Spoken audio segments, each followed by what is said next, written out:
వీళ్ళరా మానవ జీవితం ఒక వింతైనది. మానవ జీవితంలో దేవుడు ఆయన తన యొక్క మహాసంకల్పం చొప్పున దేవుడు తన కృప ద్వారా మానవుని చాలా ఉన్నతమైన స్థానంలో ఉంచాలని ఆయన ఆశపడ్డాడు. కానీ మానవుడు తన చేతులారా తన జీవితాన్ని నాశనం చేసుకుంటున్నాడు. నీ జీవితం ఎంత విలువైనదో, నీ జీవితం పట్ల దేవునికి ఎంత గొప్ప ఉద్దేశం ఉందో నీకు తెలిస్తే నువ్వు ఈ విధంగా కూర్చోలేవు. ఒక మానవుని పట్ల దేవునికి కలిగి ఉన్న ఉద్దేశము బహు ఉన్నతమైంది. మానవుడు అనుకుంటాడు, మనిషి ఏమనుకుంటాడంటే, మానవుడు అనుకుంటాడు నా జీవితం పనికిరానిది అనుకుంటాడు. కానీ నీ జీవితం ఎంత విలువైందో, నీ జీవితం పట్ల దేవునికి కలిగి ఉన్న ఉద్దేశం ఎంత గొప్పదో నీవు గ్రహించినట్లయితే నీవు ఆశ్చర్యపడతావు. సరే, ఈ మాటలతో నేను మిమ్మల్ని ముందుకు తీసుకువెళ్తాను. జాగ్రత్తగా వినండి. ఒకరోజు అపోస్తలుల కార్యము, ఆ దినాలలో సంఘము చాలా శ్రమలో గుండా వెళుతూ ఉంటుంది. అపోస్తలులు పరిచర్య చేయుచున్న దినాలలో సంఘము చెదిరిపోతూ ఉంది. స్టెఫను ద్వారా కలిగిన శ్రమను బట్టి సంఘం చెదిరిపోయినప్పుడు దేవుని దాసుడు పిలుపు ఏం చేస్తాడంటే, సమరయ ప్రాంతంలో సేవ కొరకు దేవుడు సమరయ ప్రాంతానికి పంపుతాడు. అక్కడ దేవుడు గొప్ప కార్యం చేస్తూ ఉండగా ఏం జరిగిందంటే, ఒకరోజు అకస్మాత్తుగా దేవుని దూత పిలుపునకు కనపడి ప్రత్యక్షమై, పిలుపు నువ్వు త్వరగా వెళ్ళాలి అని చెప్తాడు. అప్పుడు పిలుపు బయలుదేరుతాడు. నీవు గాజాకు పోవు మార్గంలో, అరణ్య మార్గంలో నువ్వు వెళ్ళి అక్కడ ఒక కందాకి అయినటువంటి ఒక మంత్రి కింద, ఒక రాణి క్రింద పనిచేయించినటువంటి ఒక మంత్రిని నువ్వు కలుసుకోవాలి అని దేవుని దూత చెబుతాడు. అప్పుడు పిలుపు పరిగెత్తుకుంటూ వెళ్ళి ఆ మంత్రిని కలుసుకున్నట్లుగా మనం చూస్తాం. ఆ మంత్రి రథంలో వెళుతూ ఉన్నాడు. తను యెరూషలేములో ప్రభువుని ఆరాధించి యెరూషలేము నుండి క్యాండిస్, ఇథియోపియా ప్రాంతానికి వెళుతూ ఉన్నాడు. అక్కడికి వెళుతూ ఉన్న మార్గంలో దేవుని దాసుడు పిలుపు కలుసుకున్నప్పుడు ఏం జరిగిందంటే, ఆ మంత్రి తన రథంలో కూర్చొని దేవుని వాక్యం చదువుతూ ఉంటాడు. తను చదువుతున్న వాక్యం ఏంటయ్యా అంటే, యెషయా గ్రంథం చదువుతున్నాడు. ఆయన వదకు తేబడిన గొర్రె పిల్ల వలె ఉన్నాడు. ఆయన బొచ్చు కొత్తరించు వాని ఎదుట గొర్రె ఏ విధంగా మౌనంగా ఉండునో ఆయన మౌనంగా ఉన్నాడు. ఆయనకు న్యాయ విమర్శలో ఆయనకు న్యాయం దొరకలేదు అన్న వాక్యం చదువుతూ ఉండగా ఆ మాటను విని ఒక మాట అడుగుతాడు పిలుపు, నీవు చదువుచున్నది గ్రహించుచున్నావా? ఇది ఈ రాత్రి దేవుని యొక్క వాక్యం. ఒకసారి మరలా 26వ వచనం నుండి ఎవరైనా చదువుతారా? దగ్గరున్న వాళ్ళు చదువమ్మా. ప్రభువు దూత, నీవు లేచి దక్షిణముగా వెళ్ళి యెరూషలేము నుండి గాజాకు పోవు అరణ్య మార్గమును కలుసుకొమ్మని ఫిలిప్పుతో చెప్పగా అతడు లేచి వెళ్ళెను. అప్పుడు ఐథియోపియుల రాణి అయిన కందాకే క్రింద మంత్రి అయి ఆమె యొక్క ధనాగారం అంతటి మీదనున్న ఐథియోపియుడైన నపుంసకుడు ఆరాధించుటకు యెరూషలేమునకు వచ్చి ఉండెను. అతడు తిరిగి వెళ్ళుచు తన రథం మీద కూర్చుండి ప్రవక్త అయిన యెషయా గ్రంథము చదువుచుండెను. అప్పుడు ఆత్మ ఫిలిప్పుతో, నీవు ఆ రథము దగ్గరకు పోయి దానిని కలుసుకొనమని చెప్పెను. ఫిలిప్పు దగ్గరకు పరిగెత్తుకొని పోయి అతడు ప్రవక్త అయిన యెషయా గ్రంథము చదువుచుండగా విని, నీవు చదువునది గ్రహించుచున్నావా అని అడుగగా, అతడు ఎవడైనను నాకు త్రోవ చూపుకుంటే ఎలాగూ గ్రహింపగలనని చెప్పి రథమెక్కి తనతో కూర్చుండమని ఫిలిప్పును వేడుకొనెను. చాలు తల్లి, థ్యాంక్ యూ. ఈ రాత్రి ఒక దివ్యమైన మాట నేను మీతో చెప్తాను. అందరు నాకెళ్ళి చూడండి, చక్కగా బాస్పెట్లు వేసుకోండి. ఈ మాట మీ జీవితంలో ఒక ఉన్నతమైన కార్యాన్ని చేయాలి. దేవునికి స్తోత్రం చెప్దామండి. పెద్దగా చెప్పండి, ఇంకా పెద్దగా చెప్పండి. జాగ్రత్తగా వినండి. నీవు చదువుచున్నది గ్రహించుచున్నావా? ఇది నా యొక్క మాట. నీవు వినుచున్నది గ్రహించుచున్నావా? ఈ రోజున మానవునికున్న గొప్ప లోపము ఏంటి అంటే గ్రహింపు లేని మనిషి. నా వర్తమానం అయిపోయింది. There is no understanding. జాగ్రత్తగా వినండి, రాసుకునే వాళ్ళు రాసుకోండి. ఓకే, ఈ వాక్య భాగాన్ని జాగ్రత్తగా చూడండి. నేను 3 మాటలు చెప్తాను. మొదటి మాట భక్తి, డివోషన్ ఇంగ్లీష్లో. రెండవ మాట గ్రహింపు, అండర్స్టాండింగ్. మొదటి మాట భక్తి, రెండవ మాట గ్రహింపు, మూడవ మాట విధేయత, ఒబీడియన్స్. ఈ 3 మాటలు చాలా ప్రాముఖ్యమైనవి. మొదటి మాట భక్తి. ఈ రోజున మానవ జీవితంలో భక్తి చాలా ఉంది, కానీ దేర్ ఇస్ నో అండర్స్టాండింగ్. గ్రహింపు లేదు. భక్తి, గ్రహింపు, విధేయత. నేను ప్రియ దేవుని బిడ్డలారా, జాగ్రత్తగా నా వైపు చూడండి. అమ్మా, నేను మీకు ప్రసంగం చేయటానికి రాలా, బాగా వినండి. ప్రసంగాలు చేసేవాళ్ళు బోల్డ్ అంతమంది ఉన్నారు. మీకు ఒక ప్రసంగం అవసరం అంటారా? ఇన్ని ప్రసంగాలు ఇని ఇని ఇని ఇని మన వాళ్ళకి అజీర్తి వచ్చేసింది కదా. అయ్యా, నేను చెప్పేది కరెక్టేనా? ఒకటే ప్రసంగాలు, మీటింగుల మీద మీటింగులు కదా. ఇక్కడ మీటింగ్ జరుగుతుంటే ఇంకో మీటింగ్ కదా. మిమ్మల్ని వదిలిపెడితే మీరు ప్రసంగం చేయలేరు, బ్రహ్మాండంగా ప్రసంగం చేస్తారు కదమ్మా. మీరేం తక్కువ కాదు. ప్రసంగాలు కాదు ముఖ్యం, ప్రసంగికులు కాదు, దైవజనుడు ముఖ్యం. దైవజనుడు అంటే అర్థం దేవుని హృదయాన్ని విప్పి చెప్పువాడు. Understanding the heart of God. ప్రసంగాలు కాదు, దేవుని హృదయాన్ని అర్థం చేసుకోవటం ముఖ్యం. నేను దేవుని హృదయంలో ఉన్న గొప్ప తలంపు చెప్తాను, జాగ్రత్తగా వినండి. ఓకే, ఈ భాగాన్ని జాగ్రత్తగా చూడండి. ఇది నాకు చాలా ఇష్టమైన భాగం, చెప్తాను. టోటల్గా ఈ వాక్య భాగాన్ని ఒక చిన్న హెడ్డింగ్ రాసుకోండి. విధేయుడైన సేవకుడు, విధేయుడైన విశ్వాసి. రాసుకోండి. Obedient servant, obedient believer. చూడండి, ఫిలిప్పు విధేయుడు, అలాగే నపుంసకుడు విధేయుడు. సేవకుడు దేవుని మాటకు విధేయుడిగా ఉండాలి, అలాగే విశ్వాసి దేవుని మాటకి ఏం చేయాలి? విధేయురాలుగా ఉండాలి. ఫిలిప్పు సమరయ గ్రామంలో సేవ చేస్తున్నాడు కదా. చూడండి, మరలా ఇక్కడ వాక్య భాగానికి వెళుదాం. 26 మళ్ళా చూడండి అమ్మా, చదువమ్మా. చదువు తల్లి, మైక్లో చదువు. ప్రభువు దూత, నీవు లేచి దక్షిణముగా వెళ్ళి యెరూషలేము నుండి గాజాకు పోవు అరణ్య మార్గమును కలుసుకోమని ఫిలిప్పుతో చెప్పగా, చూడండి, చదువు. అతడు లేచి వెళ్ళెను.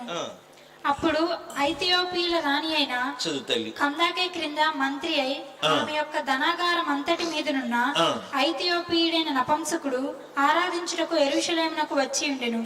అతడు తిరిగి వెళ్ళుచు తన రథం మీద కూర్చుండి ప్రవక్త అయిన యెషయా గ్రంథము చదువుచుండెను. అప్పుడు ఆత్మ ఫిలిప్పుతో, నీవు ఆ రథము దగ్గరకు పోయి దానిని కలుసుకొనమని చెప్పెను. ఫిలిప్పు దగ్గరకు పరిగెత్తుకొని పోయి అన్న మాట కోసం అదంతా చదువుతున్నాను. ఫిలిప్పు దేవుడు ఎప్పుడైతే తన దూత ద్వారా చెప్పాడో ఆయన మాటకు లోబడ్డాడు. ప్రభు, అరణ్య మార్గంలోకి వెళ్ళమంటున్నావేంటి? గాజా మార్గంలోకి వెళ్ళమంటున్నావేంటి? నేను ఎట్లా వెళ్ళనయ్యా? ఏమి చెప్పటల్లా. మీరేమనుకోరుగా, కొంచెం అక్కడ ఒక మాట చెప్తాను. మంచి ఊరు వెళ్ళమంటే చాలాసార్లు దేవుని సేవకులు ప్రైజ్ ద లార్డ్ హల్లెలూయా. కష్టమైన ఊరు వెళ్ళమంటే ఇక మీరు చెప్పచ్చు కదా, అప్పుడు హల్లెలూయా లేదు. కొంచెం కష్టమైన ఎలా వెళ్ళాలి ప్రభువా అడగటం లేదు. నేను వెళ్ళలేను అంటలేదు. నేను ఎట్లా పరిగెత్తనయ్యా అంటల్లా. ఇక్కడ బిజీగా ఉన్నాను కదా అని అంటల్లా. ప్రభు చెప్పాడు అంతే. ఏం చేస్తున్నాడు చెప్పండి? లోపల పరిగెడుతున్నాడు. అబ్బా, నాకు చాలా ఆశ్చర్యం. రథము కన్నా వేగంగా ఎట్లా పరిగెడుతున్నాడు? ఇది ఒక పెద్ద ప్రశ్నే. అంత దూరం ఎలా పరిగెత్తాడు? నేను కొంచెం చిన్న పరిశోధన చేస్తున్నా. ఎంత దూరం ఉంటుంది అని. దాదాపు 50 మైల్స్ ఉంటుందంట. యెరూషలేము నుండి అతను వెళ్ళి కలుసుకున్న ప్రాంతానికి అంత దూరం ఎలా వెళ్ళాడు? ఎంత వేగంగా పరిగెత్తాడు? ఎంతగా ప్రయాసపడ్డాడు? ప్రభువు నందు ప్రియులారా, మనం చాలా పర్యాయాలు దైవ సేవకుడు చెబితే మనం విధేయత చూపించు. అనుకూలంగా ఉంటే విధేయత చూపిస్తాం. కష్టమైతే, మీకు అర్థమైందా? నీకు అనుకూలంగా ఉండి నీకు ఇష్టమైతే చూపించేది విధేయత కాదు. It is not a obedience. విధేయత అంటే అర్థం కండిషన్ లేకుండా లోబడటమే. అది నిజమైన విధేయత. దేవుడు కోరుకునేది ఏంటంటే అన్కండిషనల్ ఒబీడియన్స్. ప్రియ దేవుని బిడ్డలారా, దేవుని మాటకు నువ్వు విధేయుడు అయితే, విధేయురాలు అయితే, నీ జీవితంలో దేవుడు అద్భుత కార్యాలు చేస్తాడు. ఫిలిప్పు దేవుని మాటకు లోబడుతున్నాడు. మరి జాన్ జీ ప్యాటన్ అనే గొప్ప దైవ సేవకుడు తాను యవనస్తుడిగా ఉన్నప్పుడు ఒక మిషనరీ మీటింగ్కి వచ్చాడు. ఆ మిషనరీ మీటింగ్లో ఒక దైవ సేవకుడు వాక్యం చెప్తూ తాను ముగిస్తూ తను మిషనరీ పిలుపునిచ్చాడు. మీలో ఎవరైనా న్యూ హైబ్రిడ్స్ దేవులకు సువార్త చెప్పడానికి ఎవరైనా వస్తారా అని అడిగాడు. ఈ జాన్ జీ ప్యాటన్ హృదయంలో ఒక గొప్ప ప్రేరేపణ కలుగుతుంది, నేను వెళతాను అని. అక్కడ ఎవరున్నారో తెలుసా? భయంకరమైనటువంటి నరమాంస భక్షకులు. న్యూ హైబ్రిడ్స్ దీవులు చాలా భయంకరమైనవి. ఎప్పుడైతే జాన్ జీ ప్యాటన్ ఆ తీర్మానం చేసుకున్నాడో, తన ఫ్రెండ్స్, తన కుటుంబం ఆయన్ని భయంకరంగా డిస్కరేజ్ చేస్తారు. జాన్, నువ్వు అక్కడికి ఎట్లా వెళతావు? వాళ్ళు నిన్ను చంపేస్తారు. ప్లీజ్ వెళ్ళొద్దు, నీకు చాలా వయసు ఉంది, నీకు చాలా భవిష్యత్తు ఉంది అని డిస్కరేజ్ చేస్తే జాన్ ఒక మాట అన్నాడంట, ఒకరోజు నేను చనిపోతాను, నేను చచ్చిపోయినప్పుడు నన్ను పాతి పెడతాడు. ఎప్పుడో ఒకసారి పాతి పెడతారు. పాతి పెట్టినప్పుడు నా దేహాన్ని ఎవరు తింటే? పురుగులు తింటే, పురుగులు తినే బదులు మనుషులు తినటం బెస్ట్ కదా అంటాడు. ఇంకా వాళ్ళు దెబ్బకు మాట్లాడటం మానేస్తారు. ఈ జాన్ న్యూ హైబ్రిడ్స్ దీవులకు వెళతాడు. న్యూ హైబ్రిడ్స్ దీవులకు వెళ్ళిన తర్వాత ఏం జరిగిందో తెలుసా? తాను వెళ్ళినప్పుడు ఒక్కళ్ళు కూడా విశ్వాసులు ఉండరు.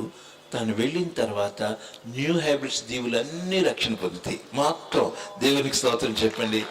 ఒక్కరు కూడా రక్షణ పొందిన వాళ్ళు లేరంట. దేవునికి స్తోత్రం చెప్పండి. ఉజ్జీవ జ్వాల అగ్ని అట్లా మండిపోతాయి అనమాట. ఆస్ట్రేలియా నుండి వెళ్తాడు జాన్ జీ ప్యాటన్. ఎంత గొప్ప అందరూ.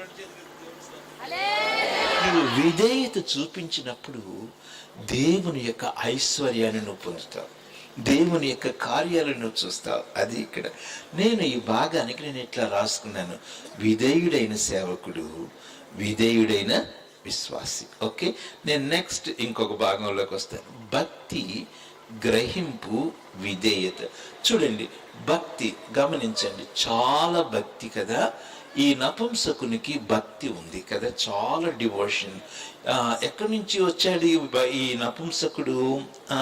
ఇథియోపియా దేశం నుండి వచ్చాడు. యెరూషలేము ఆసియా ఖండంలో ఉంది, అదేమో ఇథియోపియా ప్రాంతంలో ఉంది. అంటే చాలా దూరం. ఇతనిలో ఎంత భక్తి ఉందంటే ఇది చాలా ఆశ్చర్యం. ఈ వ్యక్తిని గురించి మనం చాలా నేర్చుకోవాల్సిన విషయాలు ఉన్నాయి. ఇతను ఎవరు మనం చూస్తే చాలా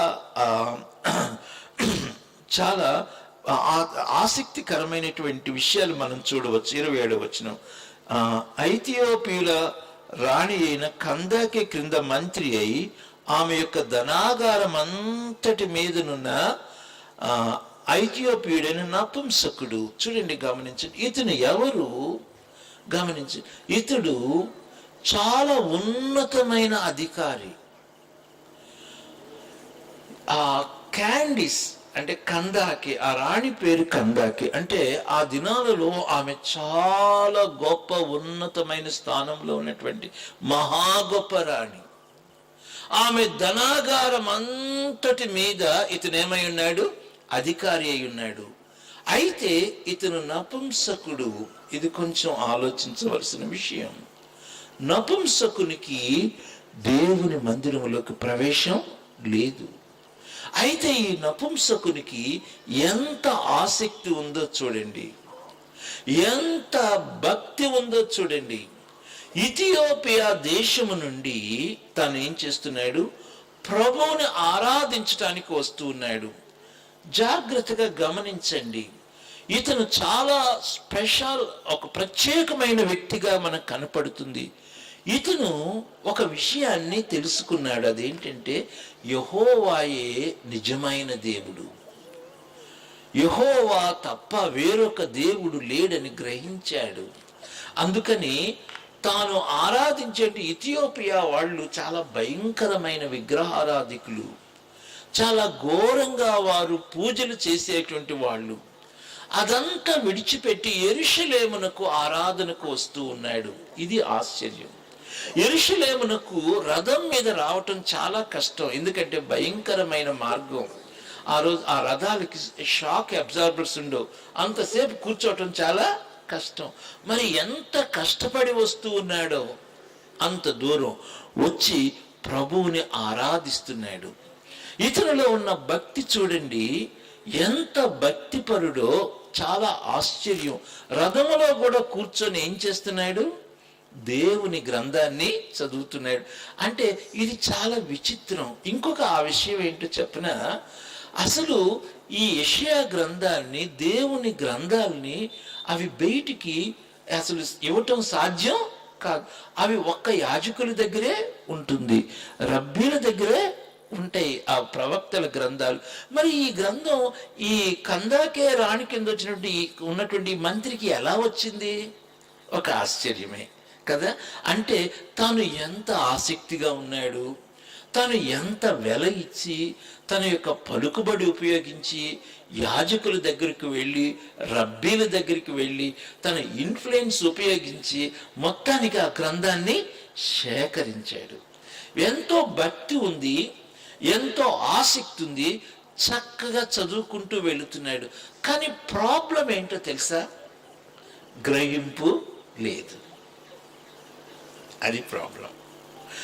చదువుతున్నాడు, గ్రహించటల్లా, చదువుతున్నాడు, గ్రహించటల్లా. ఈ రోజున మన భారతదేశంలో ఉన్న భారతీయులకున్న పెద్ద లోపము, ప్రతి మనిషికి ఉన్న లోపము, గ్రహింపు లేదు. There is no understanding. నేను మీతో చెప్పనా? అందరు నాకిళ్ళు చూడండి, ప్రియ తల్లులారా, తండ్రులారా, నా వైపు చూడండి. ఈ ఒక్క మాట మీరు అర్థం చేసుకుంటే నా కష్టం అంతా ఫలించిందే. రక్షణ పొందిన దేవుని బిడ్డలు కూడా కొన్నిసార్లు గ్రహింపు లేదు. నేను ఇంకా చెప్పిన, పెద్ద పెద్ద సేవకులు కూడా కొన్నిసార్లు గ్రహింపు ఉండదు. నేను చాలా తెగించి చెప్పేసాను. గ్రహింపు లేని పరిస్థితి. భక్తి ఉంటుంది, ఏమి లేదు, ఈ గ్రహింపు లేదు. దాని మూడవది, గ్రహింపు తగినట్లుగా విధేయత. సరే, ఇప్పుడు ఈ మాటలతో నేను వర్తమానంలోకి వచ్చేస్తాను. జాగ్రత్తగా వినండి. గ్రహింపు యొక్క 3 భాగాలు చెప్తాను. 3 లెవెల్స్ చూడండి. మొదటిది రాసుకోండి, దేవునిని గూర్చిన గ్రహింపు. The understanding about God. దేవునిని గూర్చిన గ్రహింపు మొదటిది. రెండవది, ఇది కొంచెం గొప్పది, మానవుని గూర్చిన గ్రహింపు. Understanding about man. దెన్ మూడవది దైవ చిత్తమును గూర్చిన గ్రహింపు. మూడవది understanding about the will of God. Understanding about the will of God. చూడండి, 3 అంతస్తులు. మొదటిది దేవుని గూర్చిన గ్రహింపు. 2 చెప్పండి, మానవుని గూర్చిన గ్రహింపు. 3 దేవుని చిత్తమును గూర్చిన గ్రహింపు. నా వర్తమానాన్ని ఈ 3 అంశాలకు నేను కుదిస్తాను. మొదటిది దేవుని గూర్చిన గ్రహింపు. రెండవది అమ్మ కొంచెం జాగ్రత్తగా, మానవుని గూర్చినటువంటి గ్రహింపు. మూడవది దైవ చిత్తమును గూర్చిన గ్రహింపు. నేను మొదట దేవుని గురించిన గ్రహింపు నేను మీతో చెప్పాలని ఆశపడుతున్నాను, కానీ మానవుని గ్రహింపు చెబితే బాగుంటుందేమో అని ఆలోచిస్తున్నాను. ఆయన మొదట దేవుని గూర్చిన గ్రహింపు నేను మీతో చెప్తాను. జాగ్రత్తగా వినండి. ఈ రోజున గొప్ప గొప్ప చదువులు చదువుతున్నారు, గ్రహింపు లేదు. గొప్ప గొప్ప పండితులు ఉన్నారు, గ్రహింపు లేదు. నిజమైన దేవుడు ఎవరో గ్రహింపు లేదు. No understanding. నేను దీనికి ఈ రాత్రి అంతా చెప్పమన్నా చెబుతా. ఈ ఒక్క మాట దేవుని, నేను మిమ్మల్ని నెబుకద్నెజరు రాజు దగ్గరికి తీసుకువెళ్తాను. దయచేసి చూడండి. దానియేలు గ్రంథం 4వ అధ్యాయం. ఆకాశం నుండి ఒక స్వరం వినపడుతుంది, రాజా ఇదిగో దేవుడు సకల రాజ్యములకు అధిపతి అయిన మహోన్నతుడైన దేవుడని నువ్వు గ్రహించు వరకు నువ్వేమవుతావు తెలుసా? గాడిద వలె గడ్డి మేస్తావు. గ్రహింపు లేని మనిషి. దయచేసి చూడండి దానియేలు గ్రంథం 4వ అధ్యాయం. నేను సింప్లిఫై చేస్తాను. ప్రభు నాకు ఇచ్చిన వర్తమానాన్ని మరి వీలైనంత కుదింపులోనికి తీసుకొని వస్తాను. దానియేలు గ్రంథం 4వ అధ్యాయం. దయచేసి చూడండి 4వ అధ్యాయం 30వ వచనం నుండి లేక 30వ వచనం నుండి చదవండి. రాజు చదువు. బబులోనును ఈ మహా విశాల పట్టణమును నా బలాధికారమును నా ప్రభావ ఘనతను కనపరచుటకై నా రాజధాని నగరముగా నేను కట్టించినది కాదా అని తనలో తాను అనుకొనెను. రాజు నోట ఈ మాట ఉండగా ఆకాశం నుండి ఒక శబ్దము వచ్చెను. ఏదనగా, రాజగు నెబుకద్నెజరు, ఇదే నీకు ప్రకటన. ఇదే నీకు ప్రకటన. నీ రాజ్యము నీ యొద్ద నుండి తొలగిపోయెను. తమ యొద్ద నుండి మనుషులు నిన్ను తరిమెదరు. నీవు అడవి జంతువుల మధ్య నివాసము చేయుచు పశువుల వలె గడ్డి మేసెదువు. సర్వోన్నతులకు దేవుడు మానవుల రాజ్యము పైన అధికారి అయ్యుండి తానెవనికి దాని అనుగ్రహింప నిశ్చయించునో వానికి అనుగ్రహించినని నీవు తెలుసుకుని వరకు. అంటే అక్కడ ఉన్న మాట ఏంటంటే మూల భాషలో గ్రహించు వరకు. రాజా నువ్వు గ్రహింపు లేదు నీకు. అందరు నాకెళ్ళి చూడండి. ఇది నా రాజ్యం అనుకుంటున్నావు, ఇది నా ఘనత అనుకుంటున్నావు, నేను కట్టించింది కాదా అనుకుంటున్నావు, నేను ఎంత గొప్పవాడినో అనుకుంటున్నావు, నాతో తెలివితేటలు కలవాడు లేవు అనుకుంటున్నావు. రాజా జాగ్రత్త. నిజమైన దేవుడు ఎవరో నీకు గ్రహింపు లేదు. అసలు నువ్వెవరో నీకు గ్రహింపు లేదు. నువ్వు పనికిరాని సామాన్యమైన మానవుడు నీకు గ్రహింపు లేదు. బిడ్డలారా, ఈ మాటలు చదివితే భయం వేస్తుంది. మానవుడు అనుకుంటున్నాడు, నేను ఎంత గొప్ప పని చేశానో చూడు, నేను ఎంత చేశానో చూడు, నేను చేశాను అనుకుంటున్నాడు. దేవుడు నాకు అనుగ్రహించిన కృప అని చెప్పి తాను ఏం చేయలేకపోతున్నాడు, గ్రహింపు లేకపోతున్నాడు. గ్రహింపు లేనటువంటి మనుషుడు, దేవుని గురించి గ్రహింపు లేదు. నువ్వు తెలుసుకునేంత వరకు, దేవుడు సుప్రీం అథారిటీ అని చెప్పి తెలుసుకునేంత వరకు, ఆయన మహోన్నతుడైన దేవుడు నువ్వు గ్రహించేంత వరకు నువ్వేమవుతావు తెలుసా? నువ్వు 7 కాలముల పాటు అడవి జంతువులతో కలిసి నువ్వేం చేస్తావు? గడ్డి మేస్తావు. చదవమ్మా. అతని దేహమును తడపగా అతని తల వెంట్రుకలు పక్షిరాజు రెక్కల ఈకల వంటివి, అతని గోళ్ళు పక్షుల గోళ్ళ వంటివి. ఇది అర్థం కాదు, చాలా కష్టము, చాలా భయంకరమైనటువంటి విషయం. ఆ మహారాజు, అబ్బో మామూలు రాజు కాదు నెబుకద్నెజరు. అలాంటి రాజు భూమి మీద ఎవరు లేరు. ఆయనకు ముందు గాని ఆయన తర్వాత గాని దేవుడు అంతగా హెచ్చించాడు. అయితే తాను అనుకుంటున్నాడు, నేనే గొప్పవాడిని. నేను ఈ రాత్రి అందరు చక్కగా కూర్చోండి, నేను దైవ సేవకునిగా నేను కన్నీటితో నేను మీతో చెప్పాలి. నేను నా హృదయంలో చాలా దుఃఖంతో చెప్తున్నాను. మానవుడు దేవుణ్ణి గుర్చిన గ్రహింపు లేదు. నీ దేవుడు ఎంత గొప్ప దేవుడో నువ్వు ఎరుగుదువా? నీ దేవుడు ఎంత శక్తి గల దేవుడో నువ్వు ఎరుగుదువా? Can you understand your God? ఆ మహా గొప్ప దేవుడు ఎంత గొప్ప దేవుడో తెలుసా? మానవుల రాజ్యము పైన ఎవరు అధికారో నువ్వు తెలుసుకునేంత వరకు, ఆయన చిత్తము చొప్పునే ఆయన ఒకరికి అధికారం ఇస్తాడని తెలుసుకునేంత వరకు, ఆయన సమస్తమును తన యొక్క అనంతమైన జ్ఞానం చేత పరిపాలిస్తున్నాడన్న సంగతి నువ్వు తెలుసుకునేంత వరకు నువ్వేం చేస్తావు? నీవు అడవి జంతువులతో పాటు గడ్డి మేస్తావు. అమ్మా, మీరు ఈ వచనాలు నేను చెప్తుండగా మీరు భయపడాలి. ఆ మహారాజు అడవి గాడిద వలె ఏం చేయటం మొదలుపెట్టాడు? గడ్డి మేశాడు. అది ఎట్లా జరిగింది, ఆ దినాలు ఎలా గడిచినాయి, అది వివరించడం మానవ జ్ఞానానికి అందదు. అంత గొప్ప రాజు, తన వెంట్రుకలు పెరిగిపోయినాయి, గోళ్ళు పెరిగిపోయినాయి, మనుషులు తరిమేశారు. ఆ 7 సంవత్సరాలు, ఇక్కడ ఇంకొక ఆశ్చర్యం ఏంటో తెలుసా? 7 సంవత్సరాల తర్వాత మళ్ళా తిరిగి దేవుడు ఆ వ్యక్తికి మానవ బుద్ధిని ఇచ్చాడు. దేవునికి స్తోత్రం చెప్పండి. అప్పుడు గ్రహించాడు. చూడండి, తర్వాత కిందకి రెండమ్మ, ఆ 34వ వచనం. ఆ కాలము గడిచిన పిమ్మట నెబుకద్నెజరును నేను మరలా మానవ బుద్ధి గలవాడని నా కళ్ళు ఆకాశము తట్టు ఎత్తి, అప్పటి వరకు తన కళ్ళు పైకెత్తలేదు. చిరంజీవియు సర్వోన్నతుడు నాకు దేవుని స్తోత్రము చేసి కనపరిచి స్తుతించి తిని